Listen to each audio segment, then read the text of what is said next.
So, all right, okay. we have someone that you just lined up, as I say, on the fly. Randy, that's what Randy Credico does it, and that's how we're doing or on it. the run, as it were, or on the walk. This is we're going to have on Yolanda Holder. She's known as the Walking Diva. Now, just to back up for a second, there's this world of ultra marathoning that I never knew much about, but listen, most people consider a marathon, 26 miles, almost an impossibility, physical impossibility. There are runners who run, double, triple, 10 times that. The ultra marathons are 100 miles long. They're hundreds of miles long. They're multi-day and sometimes multi-week events.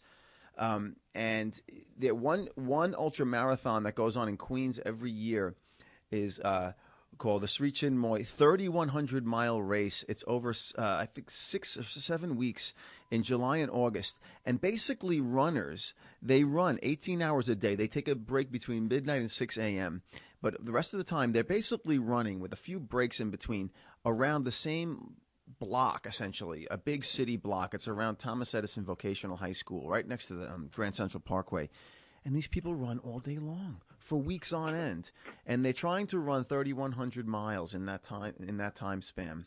And I've covered this race before, but this year I wrote a story about Yolanda Holder, who is the first person ever to walk this race. And when I say walk, this woman walks, you'd have to jog to keep up with her. She has a kind of an effortless, like brisk style of walking. And she does ultra marathoning, but she walks them. And if you think this is easy, you should try to stay up with this woman, keep up with her for even a few minutes. I'm like running with my notebook to try to interview her, and she's just walking like effortlessly, mile after mile after mile. So Yolanda, thanks for coming on to talk about this morning. Good morning, Corey. Good Thanks morning. for having me. It's great to have the Walking Diva on. By the way, why are you known as the Walking Diva? Because back about 10 years ago, I started wearing tennis skirts and sunglasses. I would get my hair done the day before, so I didn't really look like a runner walker. I looked more like a diva. Oh, so you do it in style? Is that the thing? I do it in style. Wow. Yeah, I mean, that makes sense because, I mean, it looks effortlessly the way you walk. I mean, other people are running and you're basically nearly keeping up with them. Especially kind of an ultra marathoner's trot is a very kind of economical kind of, they're not sprinting this. I mean, you'd be dead in an hour, So, I mean, so the walking thing is a kind of almost like a kind of very efficient way to tackle this. And tackle it you did. You finished 3,100 miles in the race in the 7 weeks that it took to do this. 18 hours a day, and some of these days were hot. I mean, these were 90-degree days, and some of these days were rainy. And so just talk about what it's like to run for 7 weeks straight, essentially. I mean, to walk, and you're going with runners. I mean, runners are struggling to make the same distance. And you really pulled it off. This was your first time doing this, right? Yeah, it was my first time doing. I was honored that they invited me to come and participate in the 3,100-mile race. I was really excited to do it. I do compete with runners, so that wasn't really a big deal. When you're doing long-distance endurance races, a lot of the runners, they walk anyway. So I had a little edge on them because I do power walk, so that made it a little bit easier. But that was the most brutal race of my life, and I'm still recovering from it a week later. It was amazing. I think it rained more than we had sunny days.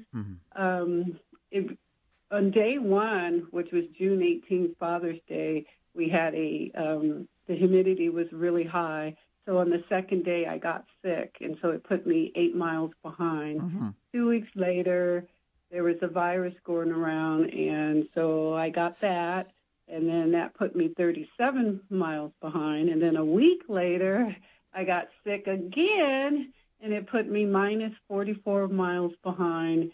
And it took everything in me. It took all of my faith. It just took everything. The race directors, they had almost lost faith in me, but I pulled it off. I had to do 62 miles a day to make up all those miles for the last 19 days. Right, I was going to say, you have to average 60 miles a day to do this race, a little plus, right? And then, to fall back that many miles and to know that you even have to go harder.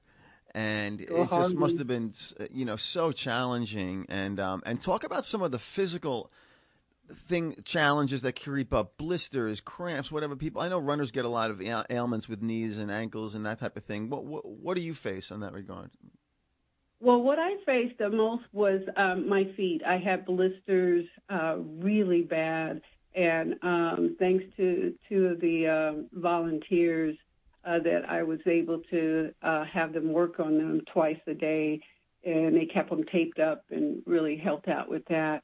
But it was a lot mental, too. A lot of times I wanted to quit, or I was questioning while I was there, why am I doing here? You know, this is crazy, insane. And so when I overcame that, it just made it easier. But what had really happened to me, I just had a huge, huge fight with God when I became 44 miles behind. And I believe in myself, and I believe, but after I had the fight with him, it just something came over me, and I picked up my phone to call my husband to tell him I'm coming home. I quit, and I had so many messages from around the world that people telling me that they were praying for me, they're following me. I lost both my parents to type 2 diabetes, my mom 4 years ago, so I also had a race going on, a challenge for people to walk, run, bike, hike a mile a day for 52 days. So as long from the duration that I was there, they were also walking or running. And so I had so many people telling me, Yolanda, I walked 2 miles today. Yolanda, I walked 5 miles today. Thank you. You're my inspiration.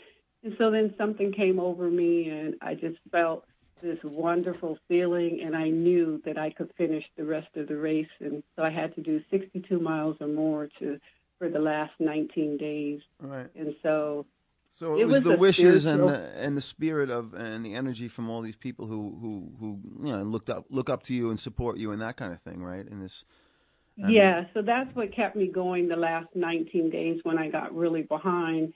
And then also just the volunteers, all the people at Shishamore marathon team was just freaking amazing. I have never felt so much love and support, and I was so welcome because I'm not a part of the organization. And I think I was maybe the second person that they let into the race that wasn't a part of the organization. So it was just a huge, huge honor for me. And not only just to do the 3,100, but just to be around these amazing, loving people.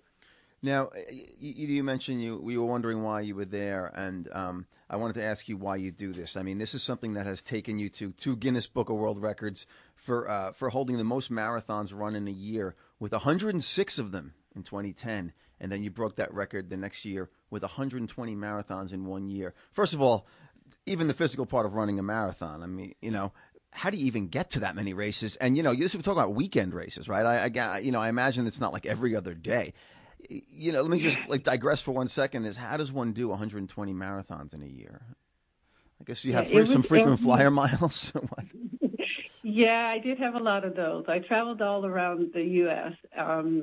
And well, what happened was 9 years ago for my 50th birthday, I wanted to do something different. So I set out to do 50 marathons in 50 weeks, and I didn't accomplish that. I ended up doing 65 in 52 weeks, and it never stopped. The next year, I did 77, and then in 2009, I got in contact with Guinness to see if there was someone that has done so many marathons in a calendar year, and it was a lady named Angela over in Italy. She had did 100 in 2002, so I set out to break her 8-year record, and I ended up doing 106. So it did take me around the country every single weekend, and if there was a holiday, like on a Monday or Friday, there was always a marathon somewhere on the holiday. So that gave me a triple, so I was able to do, like Friday, Saturday, and Sunday marathons. Wow. You probably don't watch a lot of football, I guess. Huh? I mean, you really have to streamline your schedule, I guess, for this.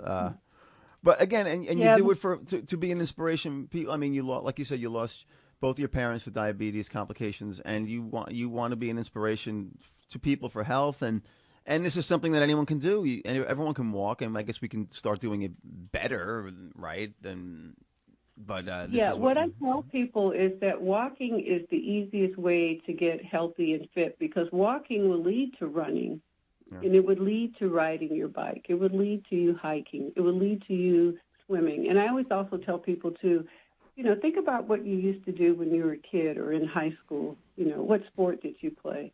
Pick it up again. If you were a runner, go start running. If you used to play basketball, there's a lot of, little clubs where grown people play basketball. Actually, I was impressed that on Sundays, there's right there at the park where the 3100 mile was, where the block that we went around, there was a soccer team, and they looked like they were all over 40 and 50 playing soccer every morning and was having fun. So there's a lot of things that we could do as adults to get healthy and fit, and it doesn't have to be hard. A lot of people think that working out is a chore. They don't like doing it. And what I noticed I'm a Californian, and I noticed that the New Yorkers, well, I can only speak for Jamaica, Queens, where I was at, but no one smiled, no one said hello, no one said have a good workout, and so that's a good thing, though. They didn't distract you. They were looking out for you, actually, in a New York way. And so it took a while. It took a couple of weeks, but I ended up having a lot of friends that all we did every morning was smile. Is that right? Oh, so it took them. It took a while for them to see you a few times, huh? And get past the stranger they looked phase. At the ground and straight ahead. They just looked. They didn't look happy working out. And one lady even said, "What do you mean happy? That's a California thing. We don't dabble in happy. We don't do happy." Right? But I wanted to say though, when you mentioned the people playing athletics and stuff, this is Jamaica, Queens. Well, Briarwood, whatever it is. It's near the Grand Central. It's like kind of northern Jamaica. But, I'm sure you noticed this. This sports was cricket. The guy walking was a yellow cab driver stretching out like on the way to the airport. This was very New York area and very ethnic and that type of thing. So I thought that was funny when you made those observations talking to people. It took them a while to warm up to you because, this is New York and it's like, we don't just talk to anybody. I thought that was very interesting because we don't have cricket here in California. So it was awesome to see people playing cricket and soccer, and then that handball. Handball, was really it's very cool. New York. Yeah, and handball is very New York, and and the cricket is very New York now too. And because you have Bengalis and you have Indian immigrants and this type of thing. The Caribbean too. The Caribbean, oh my God. right? The Trinidad and Tobago, Jamaica. But I just want to say, it's okay to smile. It's okay to say good morning. Not when your rent is due. No. No, but you did. So you brightened up the place for a mere 7 weeks of physical exertion, and New York is grateful to you. So I want to thank you for coming on. We're going to jump off because we have Ashrita Furman on the line, from Sri Chinmoy Group, and we want to talk to him a little bit about the background of that race, which you really you finished so well. Okay, thanks a lot. The Walking Diva, Yolanda Holder from California. We're going to turn now to Ashrita. Are you on the line? Yeah, I'm here. Hey, thanks for coming on. We just had Yolanda on. And you were the one who told me about her doing this, and right. Helped lead to the story in the Times about her, and which of course I had to interview her while jogging along, not for 3,100 miles, thank God, but for about a half of one of those. It's hard to toss out something like a 3,100 mile race without kind of backing up and explaining how long this thing's been going on, why it goes on, and how it started. So.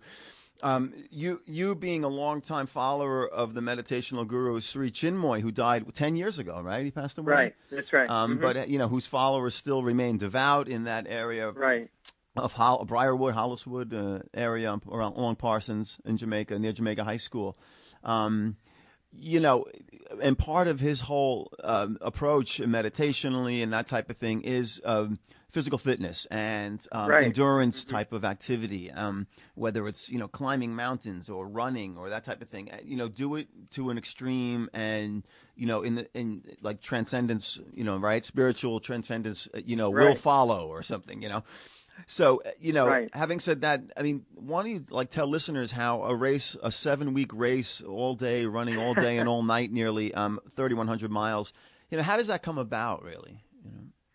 Well, I mean, I guess it came about gradually. I mean, yeah, we have this philosophy of self-transcendence where we feel it's not just in sports, in any part of life, that we have, basically unlimited capacity, within us, that each one of us, where, the essence of our being is divine, and that if we can sort of quiet our mind and go within and sort of connect with that divine part, we can really accomplish anything on any level, So it's not just in sports; it's in any activity or any challenge that we have. So, but we do find that sports is a good way, to sort of pick a goal and then really try to go after that goal and really push ourselves. And, in a devotional type of way, so you'll find that many of these people are actually, often chanting or, meditating, while they're doing these races. So to go back, the history of it, there is actually, let's say a long history of ultra racing, ultra walking, going back to the late 1800s, and so there is sort of a tradition of this. And the New York Roadrunners Club actually put on 6-day races back in the 80s, and we kind of took over. You might say it was quite expensive for them to put on the races, and so the Shichimoy Marathon team sort of took over those 6-day races, and because our teacher Shichimoy is really into sort of pushing. Those 6-day races became 1,000-mile and 1,300-mile races, and we would sort of set up a little village in Flushing Meadow Park, and people would run for multi days and do these races, and then at some point, our teacher Shichimoy said, let's make it a 2,700-mile race. You don't want to hear that, man. I mean, no, but the guy stands up and just says 2,700 miles. I mean, okay. Yeah. And but so it's basically doubled. And that's like when my coach in high school used to say, keep running. I'm not tired yet. And then actually, the 2,700-mile race was for 1 year in 1996, and then at the end of that race, he said, you know what? Let's make it 3,100 miles. And the winner, he wasn't a student, but the winner of the 2,700-mile race let out this big roar, like fantastic. His name was Ed Kelly, and so the next year, 1997, he won and finished the 3,100-mile race. And then there was actually another finisher, a female finisher, who did that race and finished. So that's how it's called the world's longest foot race, started, and it's been going on now for 20 years. Right. And it's an incredible race. You start running at 6 a.m. and then you have to finish at midnight. So you're required to be off, the course, for 6 hours. And mercifully, yeah. Yeah, and it's real. And of course, it's not held at the Acropolis or the Parthenon or the iconic Central Park. It's around the Thomas Edison Vocational High School, in Jamaica, Queens, right next to the Grand. And if you run that whole stretch where you're running along the service road for the Grand Central Parkway, it's right in the middle of real New York. I mean, that's what's so great. It's real New York, and it's sort of like you have to be somewhat detached from the actual physical course. It's not about beautiful scenery or you have. It's really all within yourself, kind of. You're running in your mind. Yeah. Exactly. Yeah. Exactly. Yeah. Wow. That's so incredible. Now, of course, I also wanted to ask you a bit about your personal, way of approaching all this. I mean, you don't run this particular race because you're a good runner, but long distance running is not your thing. You do so many other things, but in fact, you currently hold the Guinness World Record for currently holding the most Guinness World Records, which is around 200 plus, right? I mean. Yeah, well, actually, it goes up and down. Right now, because other people break them, and you have to break them. Yeah, exactly. Right. People break them, and I love it. I was never athletic as a kid, and this was all new to me when I started meditating with Sri Chinmoy, and he really, really emphasized the value of using physical activity in sports to make spiritual progress, and it's happened. I mean, I tried it, and it really worked, and I've been hooked ever since. And I just love that. What kind of records are these? Right. Well, I do kooky records. I mean, they're all Guinness records. I'm a tremendous fan of the Guinness book. I have the record for longest distance doing forward rolls. I did that actually along That's Four kooky? Rivers Ride. Sorry? That's kooky? well, just to give you an idea. It's all, I guess kookie's a state of mind. I mean, it's all in the eye of the beholder, right? Yeah. All right, so forward rolls and then... Forward rolls, yeah. I did 10.5 miles. No, it was 10.5 hours of forward rolls, 12.25 miles. I pogo sticked up the foothills of Mount Fuji. I got up to the snow line. That was 11.5 miles. I've been all over the world because Sri Chinmoy would give concerts for inner peace, free concerts to try to inspire people to feel inner peace and meditation. And so I sort of, was one of the organizers of the trip, so I would get to go to all these exotic places. I balanced a pool cue on my finger and walked 7 miles at the pyramids in Egypt.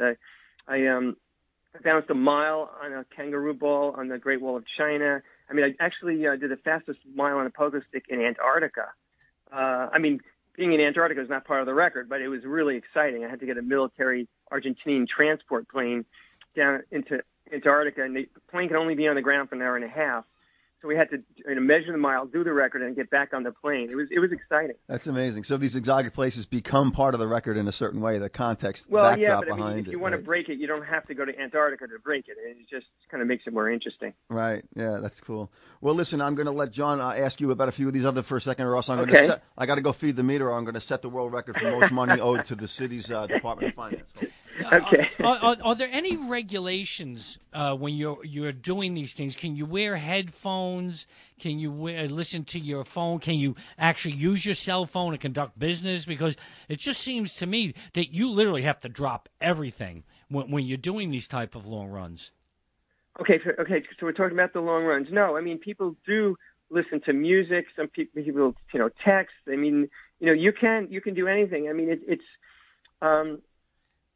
mean, a lot of it, as I said, is really, inner. It's like you have to, there's huge challenges and so you have to push through these things. But no, absolutely. People listen to music, for motivation, they can talk on the phone. And it's really up to you. I mean, one interesting thing about Yolanda is that she doesn't do that. It's all internal. She doesn't listen to music. She's very, very focused on what she's doing. And of course, because she was walking, she had to be on the course, almost full time. And so she was just fully focused on what she was doing, which is really, from a spiritual point of view, that's really the best way. Like they say, be in the moment. And then that's really the best way to do it. But are there any regulation? Are there any rules? No, there's no regulation. To answer your question, no. Yeah. You can, there's a limit to having someone walking with you. There are rules, race rules as far as that goes. But, you can do anything. You can talk on the phone. You can listen to music. There's no regulation. And you're saying about the rules. What is the rule with someone walking with you? What does that do? I'm not completely clear, but, there's sort of like a standard rule in ultra races. I think, it sort of translates for us where you can go for like a half, one lap around the course. There's some, regulations as far as, what do they call it? When some runner goes out pacing, they don't want that. So there is some regulation about that. And so we do sort of enforce that. And what would be the purpose of someone walking with you? Is that for encouragement and tell you to carry on? Yeah, absolutely. Right. And relieves boredom. I mean, sometimes the runners themselves, will walk or run together. And then, you can just, you can chat, it's just, camaraderie and, inspiration. And do the sneakers wear out in these things? Oh, 100%. Yeah. So how quickly does a pair of sneakers wear out? And do you have to have, say, 10 sets of sneakers close by that you can keep changing them? Well, I think most of the people do have 5 or 6 pairs of running shoes. I mean, we do have someone who will, patch the shoes. So, if you have a favorite pair of shoes, they'll put new tread on it. But no, I think normally you do wear out 5 or 6, pair of running shoes, and because remember, it's through all kinds of weather.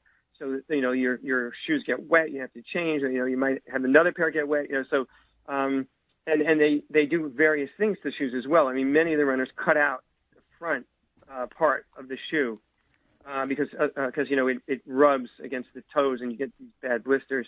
So shoes are a big thing, and I'd say they probably wear out 5 or 6 pairs each race. Man, and is there an admission fee on this? Because you can see people are losing money. There is. Yeah, how does that work? I'm not with the organizers, but I know there is an admission fee, but it doesn't anywhere near cover the cost because remember we don't pay people. We have volunteers, sort of counting and helping, but it's food. We have basically a pretty full-time cooking staff to provide food. These runners are going through thousands of calories. So we have the food. We have we have permits. We have vehicles. We have to rent places for the runners to stay at night. So there's huge costs, and we basically pay for most of that from our own efforts from the Future My Marathon team. We put on various races which raise money, and that goes to pay for the 3,100 miles. So we basically subsidize the race, and the runners pay as much as they can. Right. And you must have doctors and medical equipment all over the place for heart attacks and everything. We have doctors who come. We have a certified nurse, who's there, most, every day, and we do have, we have a lot of medical expertise. Yeah. But it's very select about who gets to run in this, right? It's like 10 people a year, right? Because you can't open up the floodgates because everyone thinks they can do this, and after a day or 5 days or whatever, 15 days. Yeah, it's funny, Corey. I remember when you came, some guy came by, when you were there interviewing Yolanda, and he said, he's been in the neighborhood and he's been watching the race, and is it too late to join? It's like somebody watching. Go ahead. There's only 25 days of running left. Go ahead. Yeah. Right. This is basically a very elite, group of people, and it's basically by invitation because it's if you don't know what you're doing, it's dangerous. It's hot. People can get dehydrated. You can get shin splints. Basically it's and all kinds of injuries, and people have had them. We've had on a couple of occasions had to get people to the hospital for various injuries. But usually they're such seasoned runners that they know their bodies well, and they know when things are going wrong. Yeah, right. And you mentioned food. I noticed these people are eating and drinking. With nearly every lap, they're taking food as they run. As Yolanda, as she walks. Yeah, exactly. You're burning so much. You have to keep taking it in. Right? And pretty much you can't actually eat enough. They have a scale there, and so people can weigh themselves. But it's like you go into it, try to go into it a little bit heavy, and it's inevitable that you're going to be losing some weight, but you don't want it to be too much. And so they eat high calorie foods. You don't want to eat fatty big foods, meals, right? And very fatty foods, exactly. Yeah. They'll eat heavy cream. They'll eat cheesecake. The thing is, you don't want heavy stuff. Like they don't eat big meals, so that's why pretty much every lap they're eating something. Yeah, that's amazing. So, Ashrita, what do you have on tap as far as record? I don't know, I may have missed this. What, you're looking to sign up or what? No, as far as his records, what? Oh yeah, no, I haven't said any. No, we were mentioning that the records I have are constantly getting broken, and I usually try to take that as a motivation for me to do better. Not as a way to I'm going to get this, I'm going to beat this other guy, I'm going to get this record back. But there are two in particular that got broken recently that I started training for. I love them. One is for the longest distance to stand on a Swiss ball. It's one of those big rubber balls you see in gyms, and the record was I did actually 2.5 hours at Stonehenge. And it's funny, tourists would come by, and instead of being encouraging, many of them were actually trying to distract me so I'd fall off the ball. But I managed to stay on and break the record, and then someone else broke that record, and now it's the last time I did it was 5 hours. It gets very, very painful after about 2 hours, and then someone did 5.5 hours. So I'm training to try to get that record back. And there's another one that I love, and it's for skipping. And Corey, I think I love this. It's like kids skip, but without a jump rope, and they do it pretty much out of pure joy. Mm-hmm.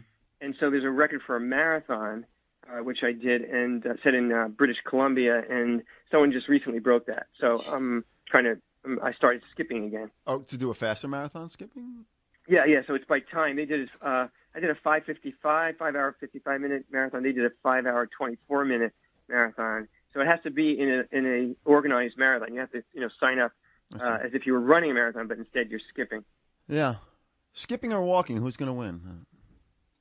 No, skippers are faster. Yeah, because you can do but it's a but Yolanda type walkers. I'm not talking about right. trudging along. I'm talking about speed. That's an interesting question. I think on the long run, in the short term, like for a marathon, which is say short. I'd say the skipper would win, but like on long term, the walker, because you can't keep it up. Skipping is much more strenuous. I mean, you've done a lot of stuff underwater.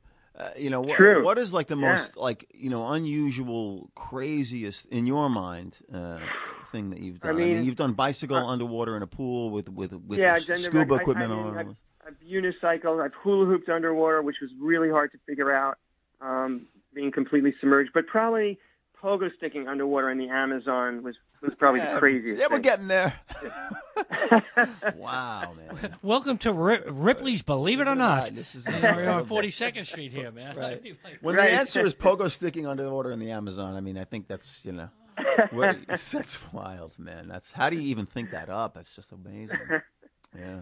Yeah, it's just it's life is an adventure, and self-transcendence is an adventure. Like trying to constantly challenge yourself and come up with greater and tougher and more exciting things to do. And so that's pretty much what it's all about. I mean, one of my favorite records was it's kind of a silly record of hopping in a potato sack. You do at picnics, kids do. And there's a record for the fastest mile. I was in Mongolia, and I said, what can I do to make this more interesting? And I decided to race a yak for a mile. While as one does, yeah, right. Yeah, as one does. So hopping in a sack. I mean, I was in the sack, not the yak. Yeah. And it was fantastic. I mean, the yak actually burned out. They had to replace that yak with a different yak. But it was a sort of a race to the finish, and I did beat the yak by a little bit. But it was so exciting. It was the local. You beat the relief pitching yak. Yeah. Us Irish guys are trying to get in a bag. Right. We're half in a bag. So did the yak push you you go even faster? Was it really? It was because once they replaced the other yak, fresh legs. It was a race, and I was a little bit at a disadvantage because it was at altitude. I hadn't acclimated, but I guess they're kind of more endurance animals than speed animals. So I did actually beat him just a little bit at the end, but he did push me. Right. Yeah, get him on a 26-miler. He'll take you on that, though. That's true.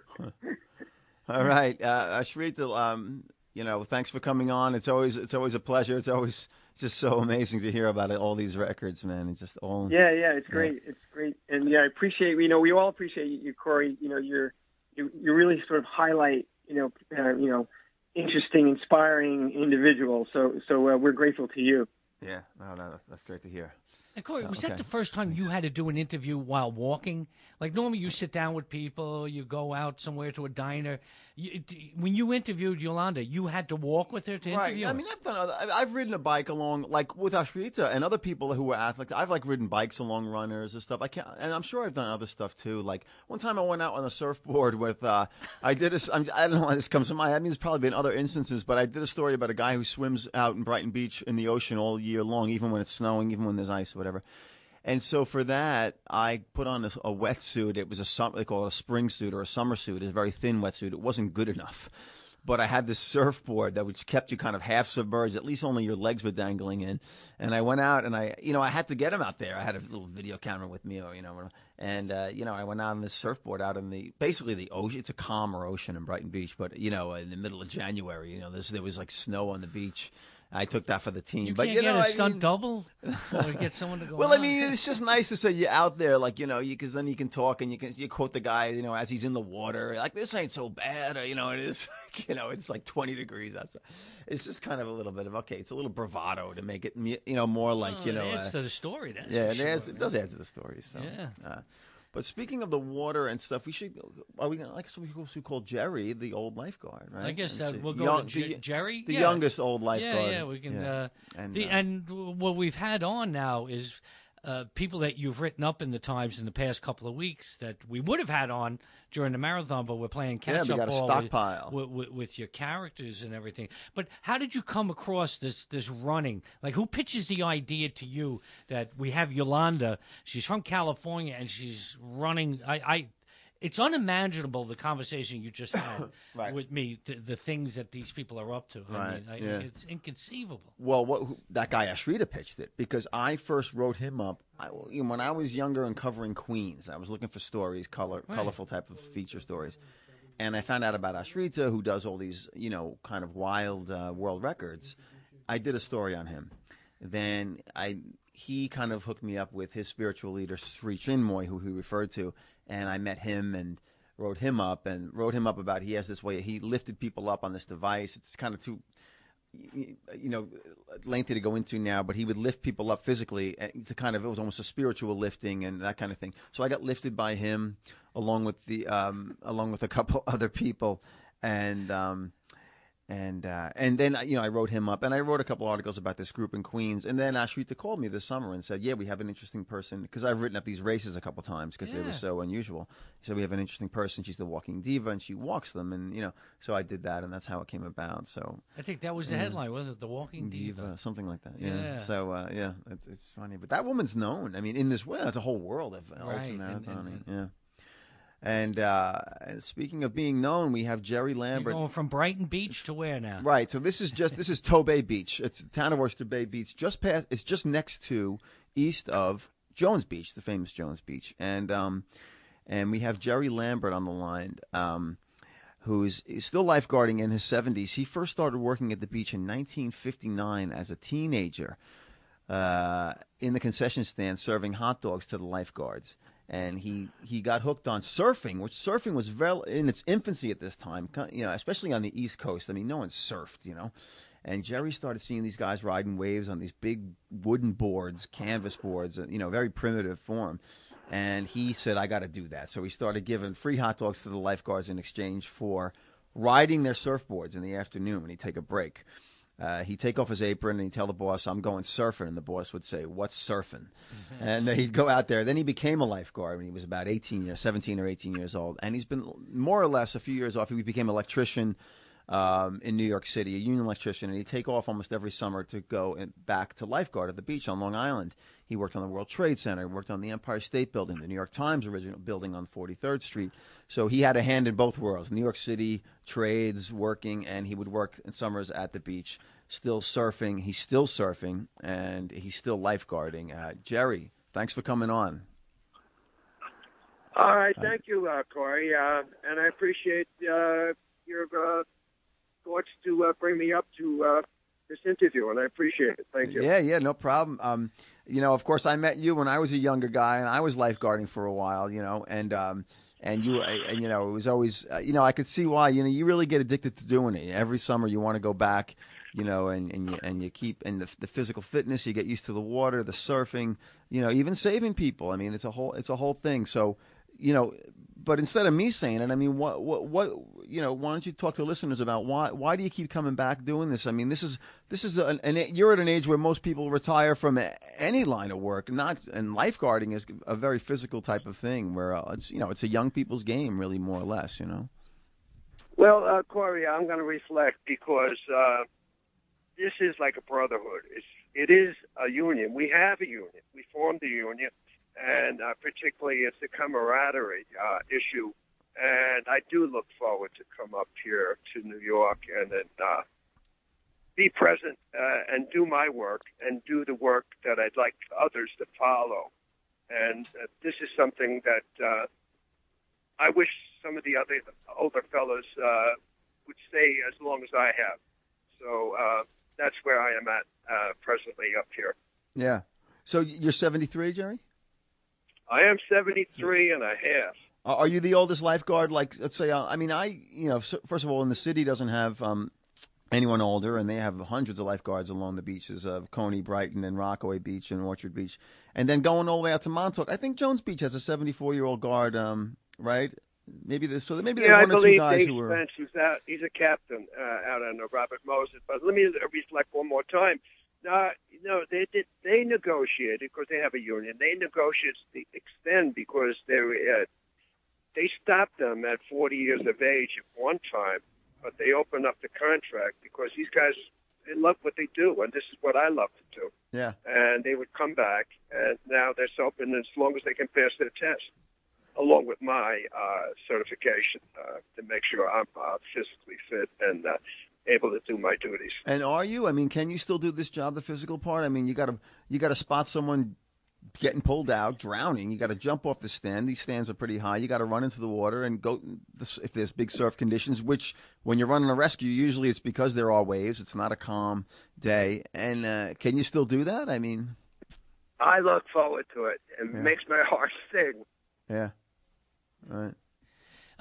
Jerry, John McDonough here. I just remember growing up as a kid in Queens, the big thing was to get out to Rockaway to 116th Street because that's where the bus from Woodside ended and where the train ended.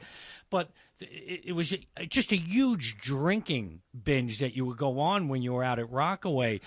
Over the years, have you seen the changing in culture between the drugs and the drinking and then trying to go in the water and people ODing? I mean, do you take care of all of that? Never mind just going into the water, because you see some people with just completely out of their minds trying to go in the water when they're on all these drugs and drinking. That is not present anymore. We don't see this. This is a town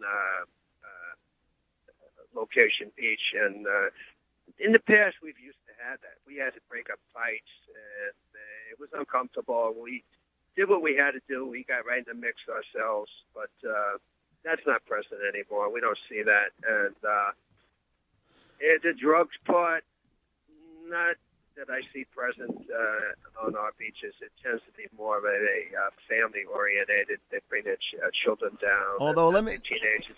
Yeah, but Jerry, college kids. I remember in those days when things were a little more crazy down at the beach you worked at there, when you would have a bit of, everyone was drinking from coolers and doing whatever else they did, and you'd call guys out in the water to come back in, and they'd give you the finger, they wouldn't come in, or whatever they would do. We had a couple of big guns there, including some of the, the Baldinger brothers, right? And Gary Ritchie and Brian Baldinger, who all went on to play in the NFL. These were big guys. I mean, you had some other guys too. Billy Tommy Baldwin Kidd, of the Baldwin brothers worked there, and that Billy type of thing. Bodkin. These were big guys who were assigned down to that end of the beach for kind of partly enforcement purposes. They were also lifeguards, and they could save people. But you brought the muscle down. These were like bouncer type of guys, Well, that's the way it was, because you found them down there in the morning, and they didn't become sober. They waited on to the evening hours, so they were toasted by the mid part of the day. So it was pretty much brawling, beer bottles all over. Now the beach has totally changed.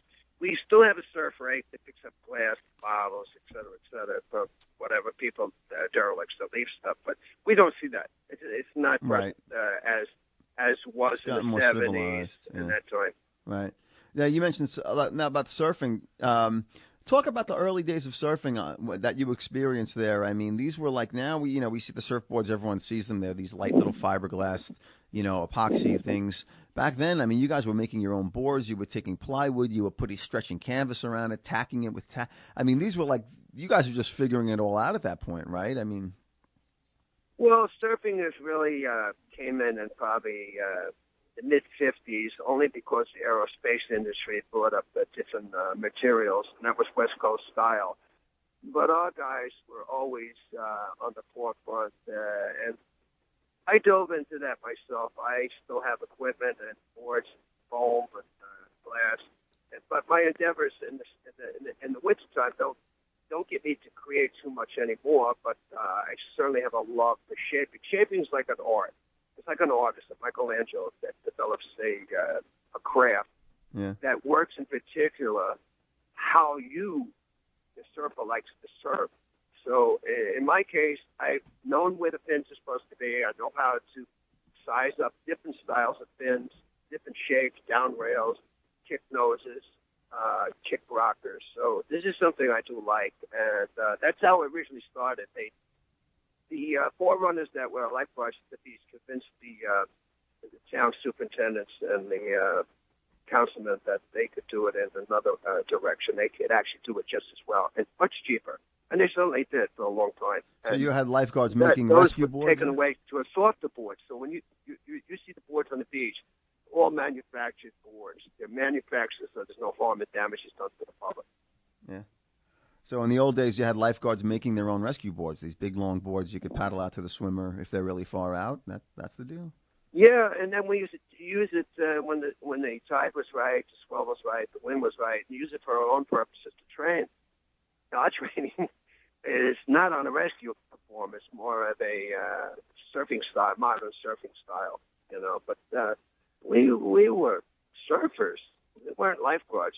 Most of us were surfers, so we knew how to approach the waves and either duck dive or what have you to rescue people. And that's part of the whole swimming techniques and stuff. Right, it's being a waterman and knowing all that. Yeah, how to deal well, with the the ocean. waterman that develops, and that develops over time. And I miss it so much. But then I don't miss it because I have my own life in Florida. Well, you live. I just miss it here. You move to Florida and you keep coming up in the summertime to lifeguard. It's like you can't let it go, right? I mean, you sleep on some cot in your brother's apartment. Just your wife is down there; she understands. But you leave your home behind for a couple of months in the summertime just to come back and lifeguard. Corey, this is intoxicating. Yeah. It's like a fountain of youth. Huh. Believe me. That's great. This is how it becomes. It's intoxicating. You Yeah. can't drop it. The only time you drop it is when you can't do it any longer.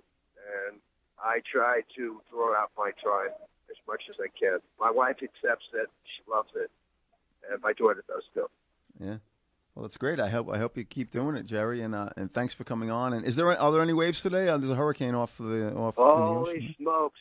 Yeah. It's blowing up. It's blowing up down at the beach. I'm off today, but I had to get off early this morning, and I wanted to grab a board, but the families are so far down into not Lido town, but into the Long Beach town, I would have lost where they were.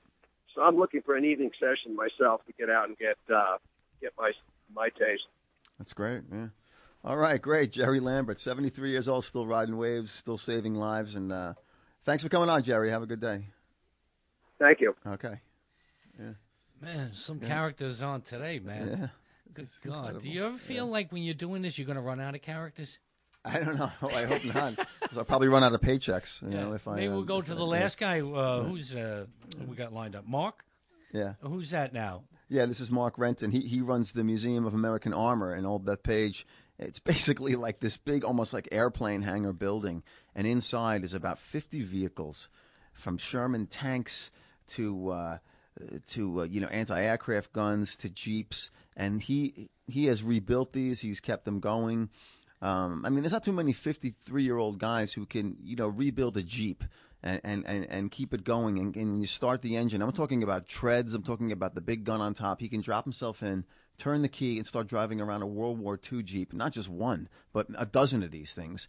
And it's kind of stunning to see. And, it's one of the few places you can still see what do you call it? It's a fleet. It's a battalion of artillery, military type of vehicles. And they all still run. And it's because this guy was a young, a gearhead type of mechanic as a kid. And he got into, not only cars and older cars and rebuilding engines, but also, his father was a Navy man. And he got into kind of military type of apparatus, and he learned how to he started learning how to rebuild them and how to maintain them and how to, he's especially military type Jeeps, the MP type of Jeeps. I'm sure Michael is very familiar with them. This guy has built them from scratch, essentially from just salvage parts. He's the vehicle didn't exist; it just existed as an axle here, as a chassis there, and he's assembled one, And he's got a bunch of them, and he keeps them running. But can anybody buy a ticket and say, listen, I want to ride that Jeep or that tank? Or how does that work? You can go to see them, and he can start them up for you. He can show you these things. But if you want to ride in them, they do recreationism where they'll simulate a battle situation, and they'll take them out. So I will ask them about it. That's probably a little more money than the $8 and $10 admission. But, Mark, thanks for coming on to talk about this. Hi, how are you? Good, yeah. So I was just explaining to John and to listeners, and we're on live radio now, what the Museum of American Armor is, and that how, I mean, there's, a dozen or so, whatever it is, any number of tanks, and these things, they're not just museum pieces to be looked at. I mean, these things start up. These things drive. They no longer shoot, thank God. But they, although there are in the recreation, and they do, kind of blanks, as it were, a propane-type blast to recreate battle. But, Mark, why don't you explain, what the museum, what kind of vehicles, what kind of military type of equipment is there, and how the heck you assembled this amazing collection. Well, we like to say that we have all the major food groups. There's really nothing that a person couldn't walk in, and we have a vehicle that would be associated with it. For argument's sake, if somebody walked in and says, "Oh, my dad was a tow truck driver or worked in the motor pool," we have vehicles from the motor pool. We have a tank retriever. If he said, "Oh, I was in the medical corps," well, we have an ambulance. If the guy drove a Jeep, if he drove a truck, so we have pretty much everything that somebody could do in the military. Yeah. Tank destroyer, we have tanks, and we also have artillery pieces. We have an anti-tank gun. We have a 155, which is a very heavy gun, and we have the tractor that pulls it. So we have something for everybody.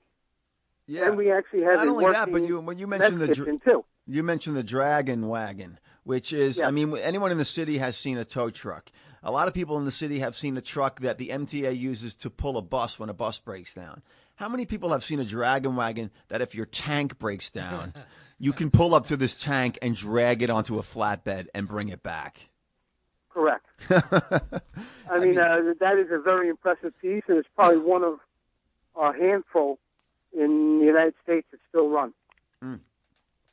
So And, how did you we get all can these take it out. pieces? Where did they come from? I mean, these were preserved from World War II. I mean, some of them, you mentioned one of the biggest tank you got, I think, to my eye, was sold to, I guess, Jordan. It was used in some Middle East combat, and then it sat in some desert for 25 years. And Yes, the one we got was originally it was ours. It's an M48 patent, and it was sold to Jordan, and it was captured in the Six-Day War by the Israelis, and they used it because they used the same tank, and they used it in the Six-Day War where it was knocked out with an RPG.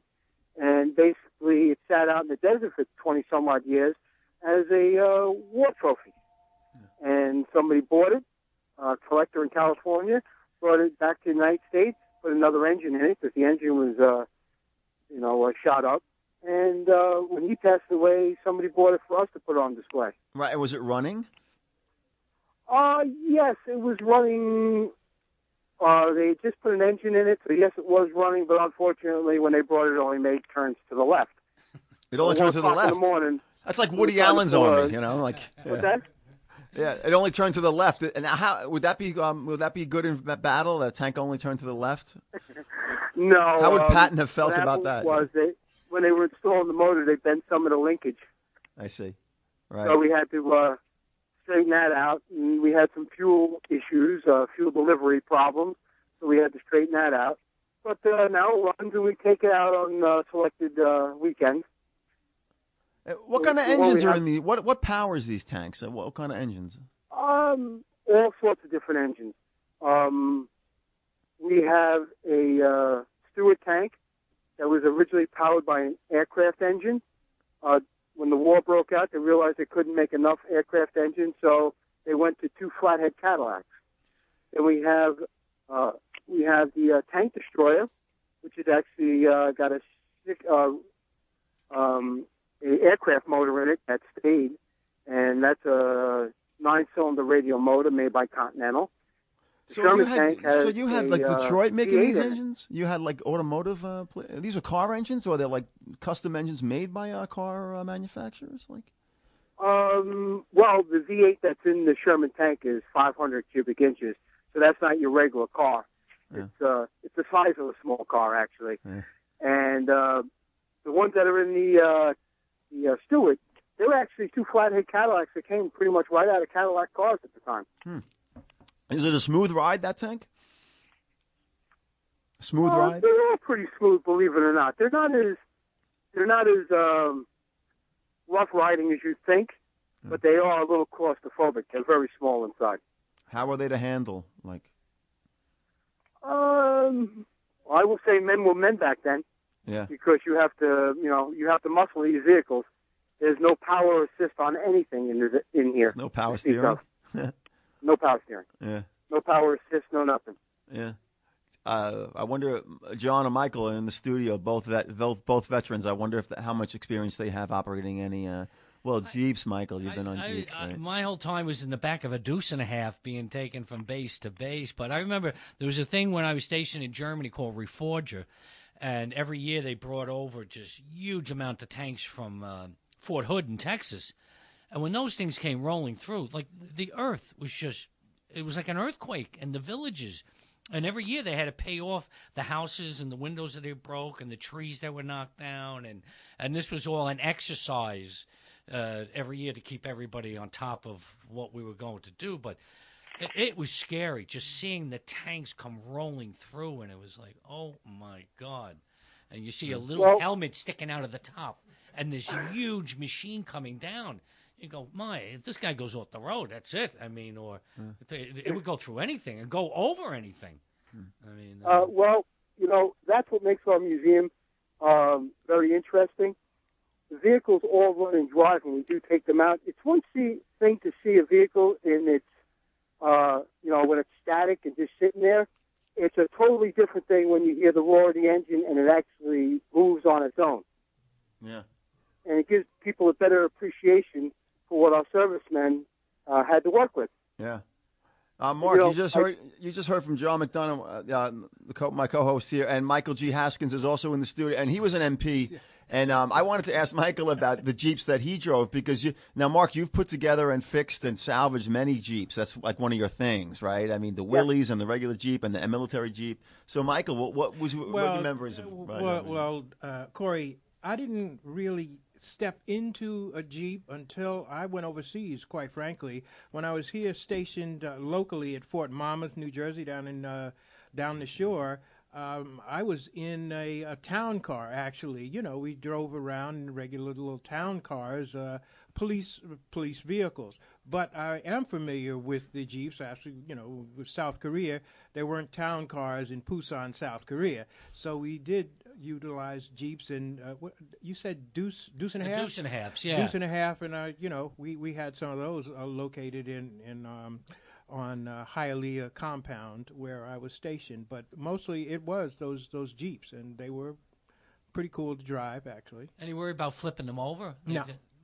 They were steady. They were pretty steady. Were these automatic or no? They was definitely stick. They were all standard gears. Yeah, they didn't have anything like that. But as I said, in Fort Monmouth, it was a police vehicle, standard police vehicle. Right. Mark, what are the Jeeps like at the museum, and how did you've pieced some of these things together from scratch almost, right?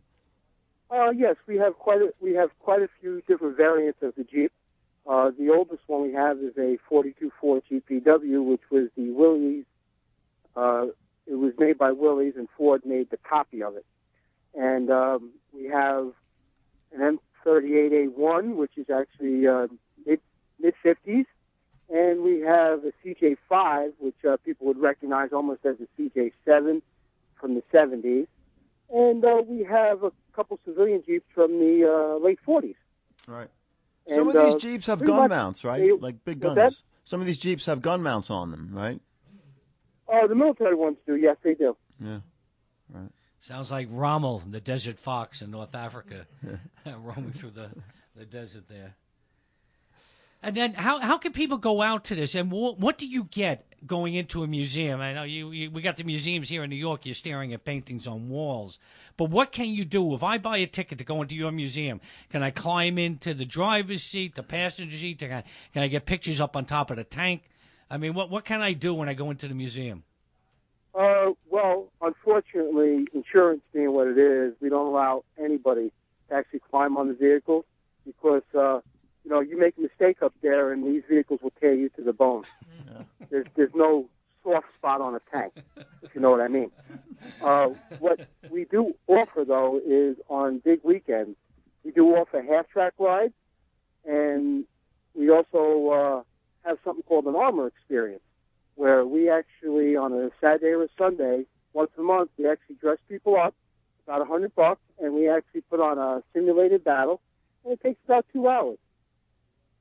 That's wild. I mean, I've heard of recreationism with like Civil War stuff. You know, you put the tent, they get the little tents up and that type of thing. But this kind of recreation, this is pretty heavy stuff. I mean, right? Yeah, we usually take out probably 7 to 10 vehicles. A couple of them being track vehicles. Usually the Sherman and the tank destroyer and the half track and the scout cars and M8 and M20, which are They all look like tanks to me. Yeah, right. But yeah, and we take them out, and people get to kind of go back into history, you know, to see the sights and the sounds, you know. Right. And the best part is you're coming home without any scratches on you. And Mark, how do people find out about this? I mean, this is the first I'm hearing about this type of museum. Is it well publicized? Where is this, in Nassau? Yeah, give it a shout out, Mark. Yeah. Tell us where it is, what it is, and if there's a website, the best way that people can further up. Well, the best way to go is go on our website, Which is? the Museum of American Armor. Yeah. And basically, we're out in Nassau County. We're a mile off of the LIE, so we're very easy to get to. We're in the old Bethpage Restoration Village complex. We share it with them. Right. In other words, you share it with like this little bucolic village where like people are dressed up like churning butter, and you got like Panzer tanks, or not Panzer tanks, but those are the enemy. Yeah. Did you ever have to do battle with some of these pioneers at the Restoration Village? You know, you got a pitchfork versus the Sherman tank type of thing. No. Actually, when we do our armor experience, the village is actually closed to the public. Uh-huh. So we never get to fight it out with the local folks. No, right. All right. Well, Mark, And, again, it's the Museum of American Armor in Old Bethpage, and people can visit. It's what is it? Wednesday through Sunday, right? Wednesday through Sunday, 10 to 4. And also, we do run a World War II weekend, which will be the week before Memorial Day every year, which we actually were out in the field for 2 days, camping out, and probably have about 30 vehicles running around, including the Dragon Wagon and all the tanks. Wow. So people can see that. And there are a few mock battles there, too. Wow. That's great. Well, listen, I want to play Patton now. So if I can play Patton, I got the pearl handle revolvers and slapping soldiers. You're listening to WBAI, and we're finally back. TalkBack Mac, as Malachi's rechristened it. Malachi McCall will be back, I don't think next week, but the following Wednesday he will be back when he gets back from the Catskills. If anybody wants to see my one-man play and help the Fortune Society, on Sunday, August 27th, I'll be doing a fundraiser at the Fortune Society at 6:30 Riverside Drive. That's 140th at the Castle in Riverside Drive, 3 p.m., one show only. And the only way to get the tickets is you got to email David Rothenberg, Mr. Technology, at dprfortune@hotmail.com. Come out. There's only a couple of tickets left. After he talks about it on Saturday, I think it'll be all gone when he runs his wire room in the back here at 388 Atlantic Avenue. And Corey, you'll be on the hunt. People know a character. They can get in touch with you through Twitter or through email or... Yep, they can. Corey at nytimes.com and Corey Kilgannon on Twitter. And I'm always looking for that character, whether they're running, surfing, handball, swimming, driving in a a tank. I mean, like, You could be in a tank, or you could be like, what was it? Pogo sticking under the Amazon. Oh, for God's sake. You know what? How do you even think of that, standing on a ball for 6 hours? Yeah. I mean, Greater minds than ours, John. Come on. You know? Don't they know there's a happy hour between 4 and 6? I mean, come on, man. All right, until next week. That's it.